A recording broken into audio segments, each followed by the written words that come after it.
Thank you, ladies and gentlemen. Yes, I'll just give you an outline of what I'll be talking about. Just make sure I get the right one.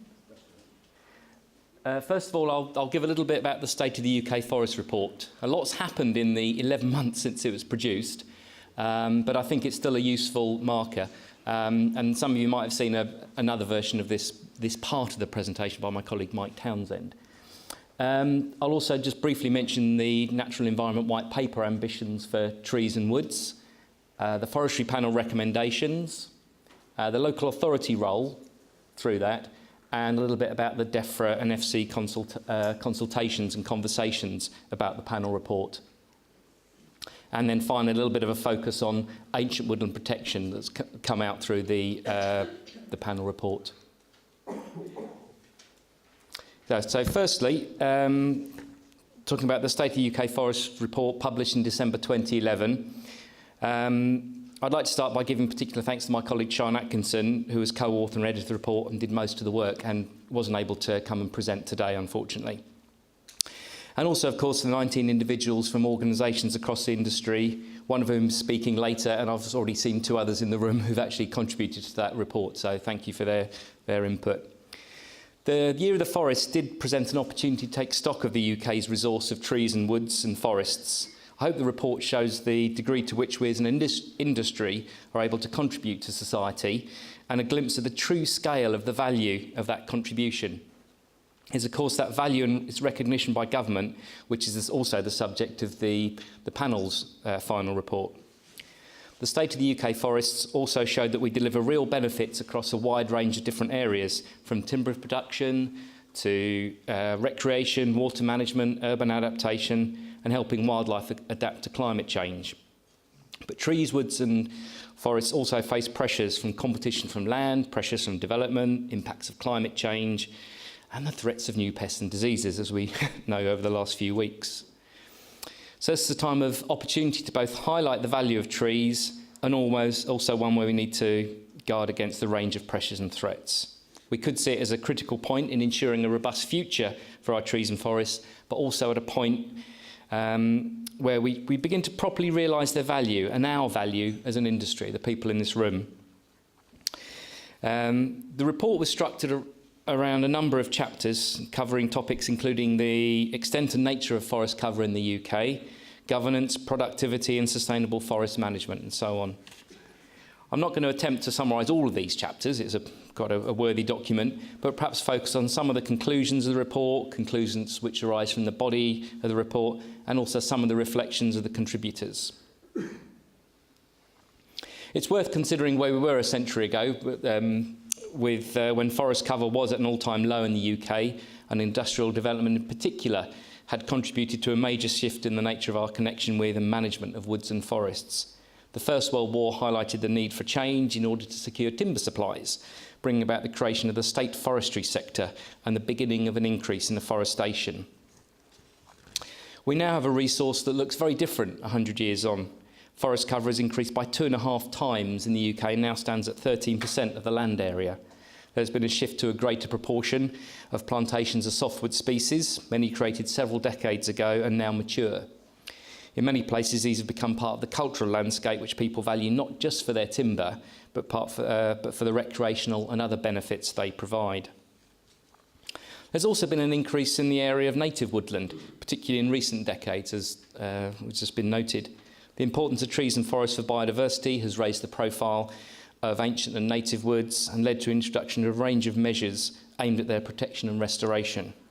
More recently, the value of our forest resource has been recognised for its ecosystem service benefits, from water management to access and recreation, from carbon sequestration to air quality improvement. We're better informed than ever about the extent, location and nature of the resource, and we understand the need for our forests, woods and trees to be multi-purpose. We have high expectations of what they can deliver, but in many cases there's poor mechanisms for rewarding that delivery. Although the threats and challenges for UK woods have changed over the last 100 years, they still reflect the wider political, social, environmental issues affecting us globally. Man-made climate change, increasing pressure on land use, and natural resources, financial and economic crises and constraints, and of course pests and diseases again.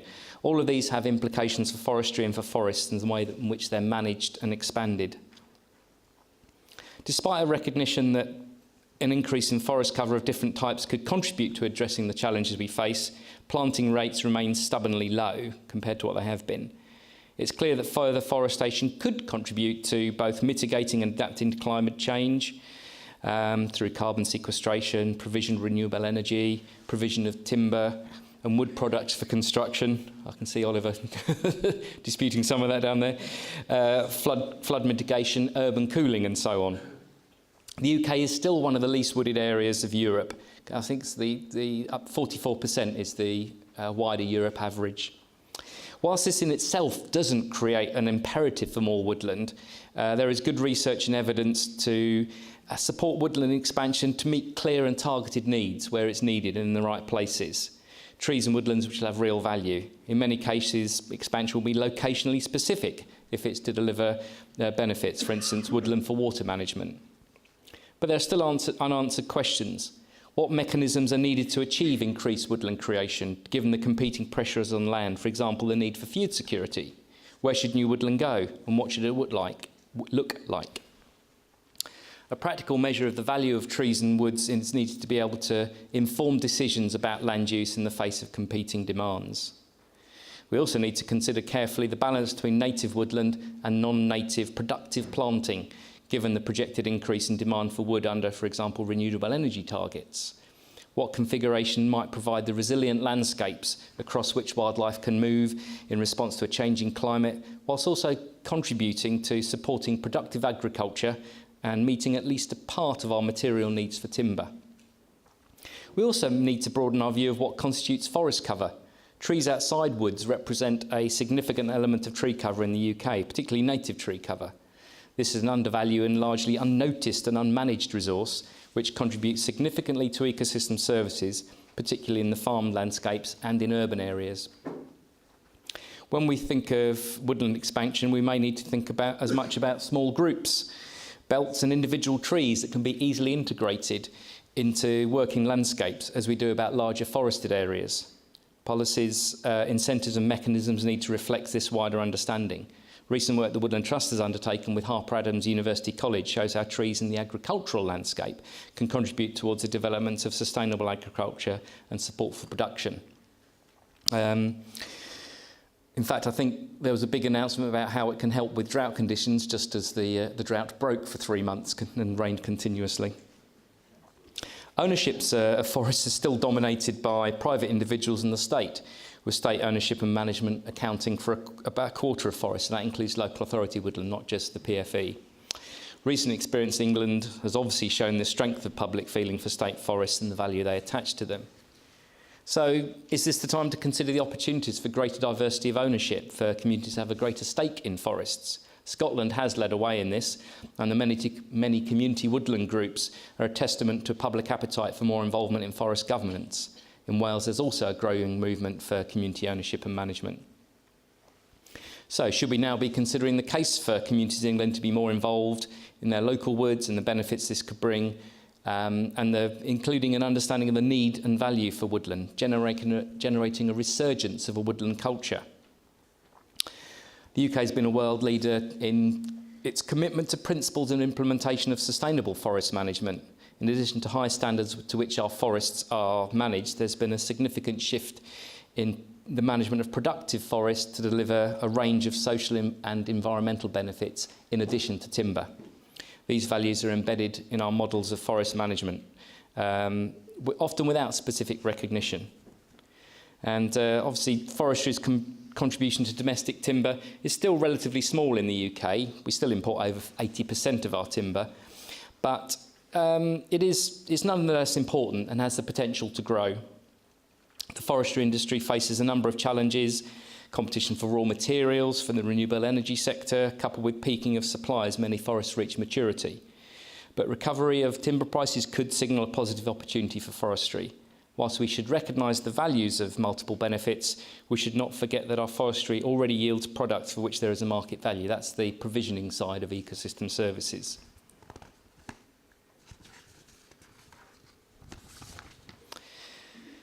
But despite the high levels of imports, the UK still harvests significantly less timber than it could, especially of hardwoods. The issue of undermanaged or neglected woods was raised by a number of contributors to the State of the UK Forest report.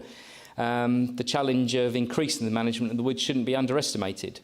The condition of particularly much of the broadleaf resource and the fragmented nature of woodland, poor access, lack of skills, lack of public understanding of forest management when you go in and do the coppicing and there's outrage in the community, all make the task a daunting one.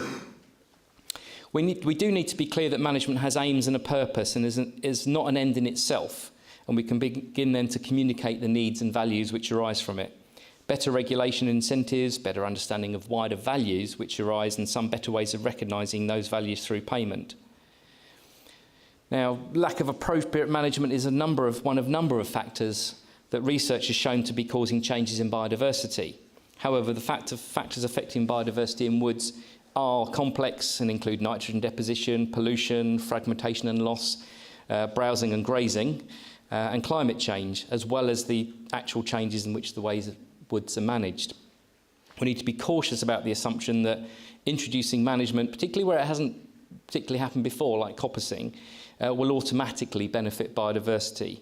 Oliver's brilliantly shown how some species will benefit from the opening of the canopy, but others will not, and we need to guard against unforeseen impacts and confounding factors. So it's about appropriate management for the woodland. It's about site-specific management. There's not a one-size-fits-all approach.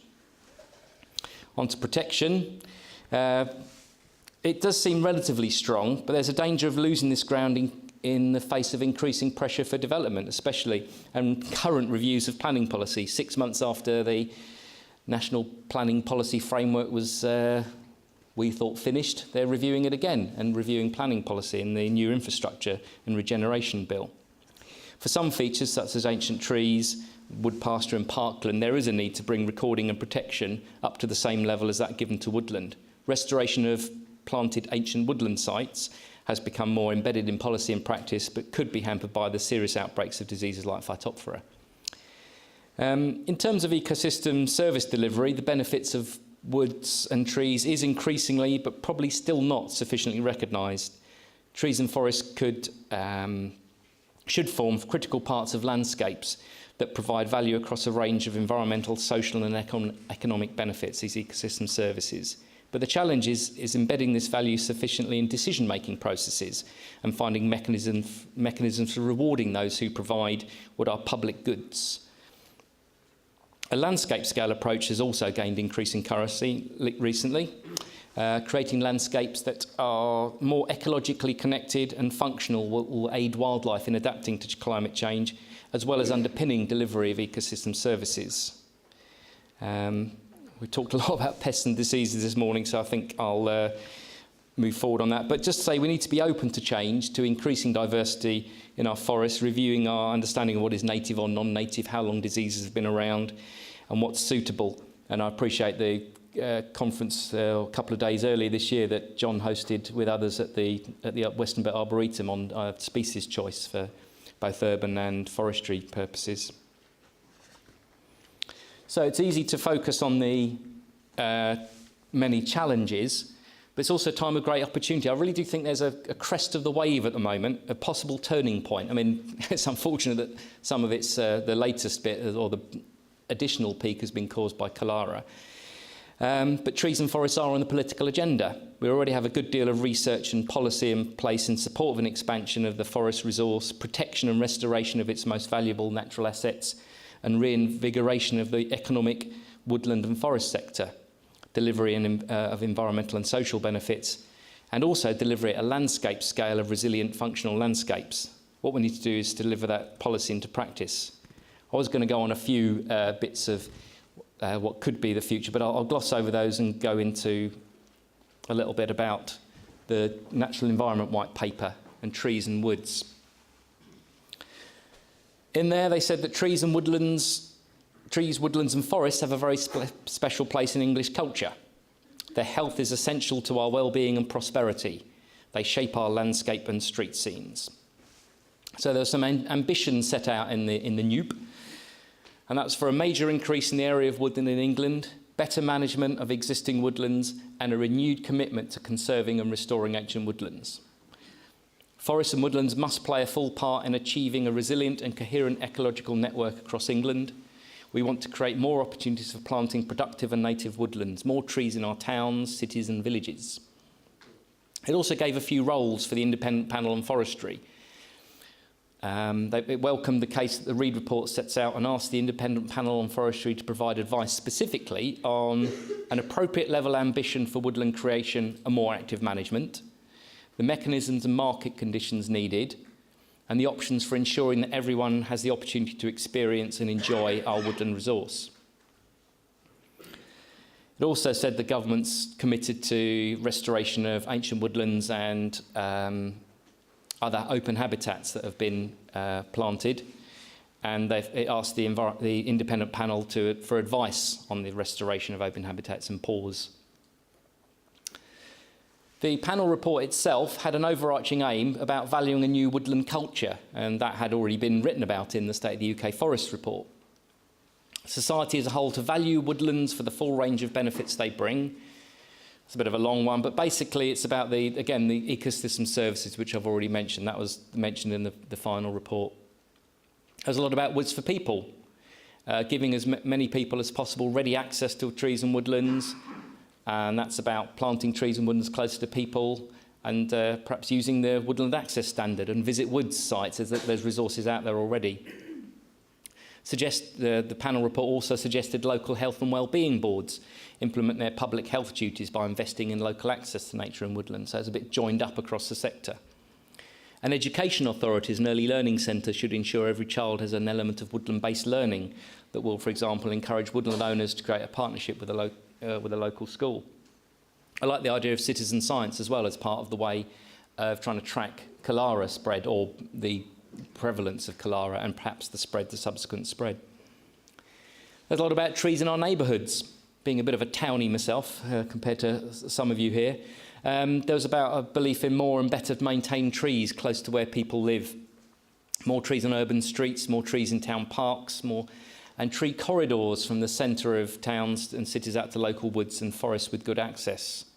Wanting people to enjoy the health benefits of trees and woodlands, and urban areas to have more natural shade and be more resilient to climate change. There's been a wealth of publications in the last year, about 5 at least, that have come out about the benefits of trees and advice on trees in urban areas, the urban forestry sector. And in the recommendations in the report, they advise things on planning and policy practice to make sure it's part of the green space plan, integrating tree and woodland strategies into local and neighbourhood plans, which I think is quite a crucial aspect, and about encouraging local authorities to look creatively across boundaries, and looking at how green space schemes, including trees and woodlands, should make a significant difference to the landscape as a whole. Obviously, there's a lot about woods for nature, and sort of echoing some of the stuff from the Lawton report about coherent and resilient ecological networks. And again, a whole set of recommendations, including for planning, reflecting the value of ancient woodlands and trees of special interest in local plans, and refusing planning permissions for developments that would have an adverse impact on them. Fortunately, I'm not sure that had that much effect on the MPPF. This would be a good one, encouraging local authorities to take professional forestry and arboricultural management advice in planning applications, because obviously that's the trouble with the huge and carrying on incremental cuts in local authority budgets, how they're supposed to maintain that proper advice for planning applications, and the whole forestry sector. Management was a cross-cutting topic, especially in the green economy, but under the banner of Woods for Nature, they wanted this idea of prioritising woods greater than 5 hectares to increase the numbers of those woodlands under UKFS compliant management plan from 50%, which I think is about that at the moment, to 80% of the total, which is quite a jump. It's recognition that not all the trees are in the public forest estate, that in fact 82% are outside of that. Also, there's a role for local nature partnerships and local enterprise partnerships. Well, I'll put that in brackets because that hasn't quite proved to be so good, although I think Gary says it's working better in Norfolk and Suffolk than elsewhere in the country. By the panel, they saw these as the root of local decision-making and delivery of several issues. promotion of landscape-scale initiatives, greater local access, expanding timber production, that's probably one for the LEPs, better management, and woodland protection and expansion. Sorry, that's me in 1986 planting trees in a white polo neck jumper on the left. Just there, sadly. I actually recognised that, in fact, I think on that particular site, which we subsequently found out was an ancient woodland, or was an old woodland, we should have told by the trees, I would also have left the trees there. But for one thing, the involvement was great for people, for local people to get involved. I think that's the main thing about tree planting. And two things happened. There was a child that came out there that when I then worked for the local authority 3 years later, and I was doing another planting session there, told me that I didn't have to tell him how to plant a tree because I'd told him 3 years earlier. And that was quite moving for me to actually have that. So, in terms of expanding woodland cover, the panel report did have a very ambitious target to sustainably increase woodlands cover from 10 to 15% by 2060, working with other landowners to create a more wooded landscape. That's a net expansion by 13,500 hectares per annum, which is quite a step change. But as part of the conversation, which I'll briefly mention in a minute, Dominic Driver's put a blog on our Woodland Trust sort of WordPress site about how that is actually quite feasible, and a fantastic graph of actually how it's been going recently with the climb back to what would actually be a doomsday level of cover. But it's not impossible. Challenging, but not impossible. Also, there's climate change mitigation. Was mentioned about the carbon pricing. I think they were saying that's probably going to be the single best thing if you're going to look at the mitigation aspect about tying it in. Obviously, there are concerns about how that's used and used properly. But the Forest Commission already do have the Woodland Carbon Code, which is perhaps a start for that. There's a lot about forestry and the green economy. A very strong section and several recommendations under the overarching theme that businesses should seize the opportunity provided by woodlands to grow our green economy. And these should be set out in a wood industry action plan. I just keep thinking that my little slogan would be trees grow and keep growing the economy. An investment in trees and forestry means those jobs will still be there. I think the panel report talked about 8,000 jobs, they reckon, could be created if the investment was made. And those are jobs that would stay jobs, not that would disappear when the road was built or the power station was built. There'd be jobs that are sustainable. So I think that's a really important point to keep banging on about. So there's a local authority role in forestry economy about using a wood first policy for construction projects to increase the use of wood in buildings, and a positive planning environment for sustainable wood and forestry businesses, as well as those based on woodland leisure and tourism that should always enhance natural capital. And of course, not forgetting forest services and PFE. They were obviously mentioned in the big time in the panel report. It was the biggest section with detailed recommendations. The first big headline obviously was to retain the public forest estate, and that was agreed on the morning of the publication by the Secretary of State, former Secretary of State, Caroline Spellman. It did set out a whole host of new organisational models looking outside political timescales with more flexibility and responsibility for public benefit and engagement. So it's a slight shift from the original setup and the original guiding principles of the Forestry Commission. Good for people, good for nature, and good for the green economy. And I think they keep talking about an evolution. Some people talk about an abolition. I don't think the Forestry Panel report was saying that, but I think in the light of the natural resources Wales and similar proposals in Scotland, there is going to be, there's an evolved Forestry Commission that we have to look at positively and see how it will go forward. There has been a DEFRA consultation on the panel report. It sort of slipped out on the Friday afternoon before the bank holiday with not much PR. And it's supposed to be the first in a series with 4 questions, including about timber purchasing habits. 9 weeks later, the second survey has come out, just I think the week before last, and it's a bit meatier with more questions, perhaps a bit more specific. And there's a website, but it's on the one where the panel report is, so it's quite easy to find, I think. The Forestry Commission have also done a very good consultation on their woodland potential calculator, and that's quite like that because it's about getting local determinations of where trees could be planted in the right places without losing other valuable habitat or good agricultural land. And so there's a... Is it still on consultation, that one, John? Oh, Steve. It's based on natural character areas, and initial results do indicate a 4.6% increase is feasible. There's the places to plant trees and create that increase in cover.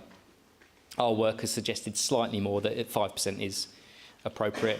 And of course, the London target under Boris is to increase canopy cover by 5% by 2025, even quicker. Just a quick in-depth one on ancient woodland aspect in the panel report, and well, ancient woodland generally, and also the panel report's reaction to it. The Lawton Review says that over 27,000 ancient woodland sites greater than 2 hectare, covering 2.7% of England's land area. But most of this is fragmented. 8 out of 10 are less than 20 hectares, and nearly 50% are less than 5 hectares. But balance that against the fact that about 2/3 of the area of ancient woodland is contained within woods over 20 hectares. So there's a few really big woods that contain a lot of the resource. So what are we losing? Because I do contend we are losing quite a lot. From the National Forest Inventory in the past decade, it says 275 hectares, but that's from individual cases exceeding 5 hectares. Individual losses of 5 hectares just aren't included, don't get registered. And the Forestry Commission have indicated that the overall losses of woodland, including the smaller bits, will be about 3,000 hectares, 600 of which is ancient woodland. And the Woods Under Threat database that the Woodland Trust run reports a loss of 213 hectares of ancient woodland alone for England, and 540 hectares for the UK as a whole. The FC have also indicated to us that approximately 1,500 hectares of deforestation has occurred annually over the past decade, some of which has been for open habitat restoration. Is it worse than this? The Wealden Downs Ancient Woodland Survey for over 5 years of the Wealden district alone had a real loss of 250 hectares of ancient woodland in the last 20 years, is what that was the survey period. 75% was to agriculture, 25% to development. And they don't know exactly how much of this is recent loss and whether this is typical of other parts of England. Obviously, the Weald is relatively heavily wooded still for England. So it's clear that the official figures of loss of ancient woodland are underestimated. And it's not just the habitats, it's the last 100 years, 46 species associated with broadleaf woodland have become extinct in the UK. What the panel said, we're losing ancient woodland, correct. The majority is not protected by statute for its biodiversity value. I mean, that was, again, echoing the Lawton Review, which said that actually only 15% of ancient woodland, it's the most underrepresented of habitats in protection under SSSIs. And even only 50% of ancient woodland is covered by the local wildlife site system.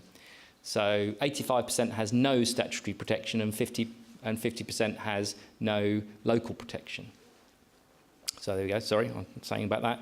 So it's underrepresented. For instance, there was an active campaign for lowland grassland, quite rightly, because it's being absolutely hammered, lost 95% since the war, but that's up to 65% of it. It was an active campaign by Natural England to designate those grasslands as SSSIs to protect them. And there is apparently, Chris might be able to tell us more, an internal review of SSSI designations by Natural England, but in the meantime, some of our most precious woodlands remain vulnerable. That was taken directly from the report. The panel recommended that planning should reflect the value. As I say, they didn't unfortunately have much influence on the MPPF and the get-out clause in that. Also talked about local nature partnerships, LEPs and forest services, about identifying woodland habitats that warrant greater protection and work with NE to secure these as SSSIs, and that the National Forest Inventory should complement annual woodland planting statistics by recording actual progress towards a net increase in woodland cover, and how to use that to inform SSSI designation with the losses and extent of woodland habitat. I'd like to think that the panel or the government response could go further, and they should come up with a target of no loss of ancient woodland. It is actually the vision and a policy objective in Keepers of Time, that itself almost seemingly ancient document from way back in 2006, but it does have there as a policy objective not to lose ancient woodland. And they should create a national system to capture annual forest losses from applications from approved by planning authorities, felling licences granted, etc., and wind farms as well, which is significant, although I'm not necessarily opposing wind farms. And that figures for forest loss should be reported at the same time for those of woodland creation, to provide a figure for net forest gain loss on an annual basis.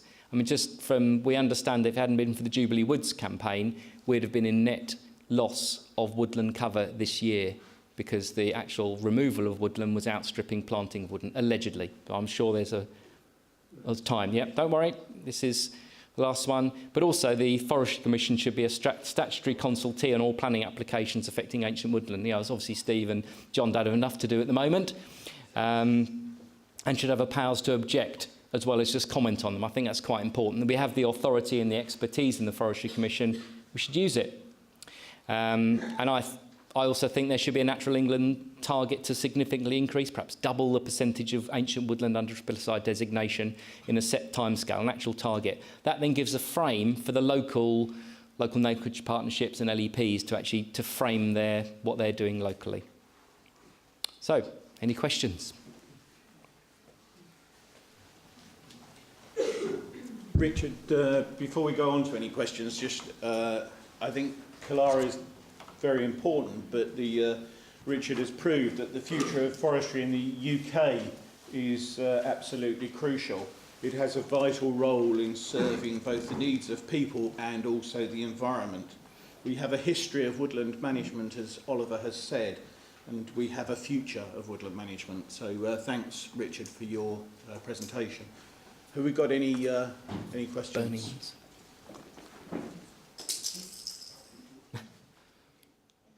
Anne Mason from Friends of Thetford Forest.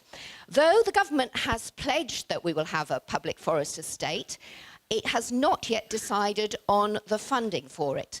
And the independent panel's report recommended 22 million a year to deliver the public benefits. I represent an independent community group. We have a 17-year history of working in partnership with the Forestry Commission in Thetford Forest, and throughout the campaign we've argued that the public benefits delivered by the PFE, which we see at first hand, should be supported by public money. And I would just like to make that point. It's actually only 38 pence per person per taxpayer per year. And without that public money, what the public forest estate is delivering will not happen in the future. No, I'd agree. I mean, it's fantastic value for money. It also showed that for the investment you get, the return is much greater, as you say, and the minimum amount it is. I think in the panel report, they likened it to, I think, 250 metres of road widening was the same as is spent annually on the Forestry Commission. So it's such benefits. I mean, in America, they've turned New York around by showing that the benefits for every dollar they invest, they get $5 back in those other benefits. I think that's going to be one of the tricks, is capturing some of those, getting the rewards of those ecosystem services, whether it's the recreation and public benefits, the health benefits. I think that will help, because at the moment, unfortunately, the cruel reality is everything's being driven by fiscal, it's the Treasury seem to be dominating things. Thank you very much indeed, Richard. We're going to have a chance to have some more questions a little bit later on, but I'd just like to thank you, Richard, for demonstrating so aptly that forestry, both now and has been probably for the past year, 18 months, been right up there within the political agenda, and it's up to us as an industry to make sure that we capitalise upon that and we make the most of some opportunities that could well be coming our way. Thank you very much indeed, Richard. Fascinating talk.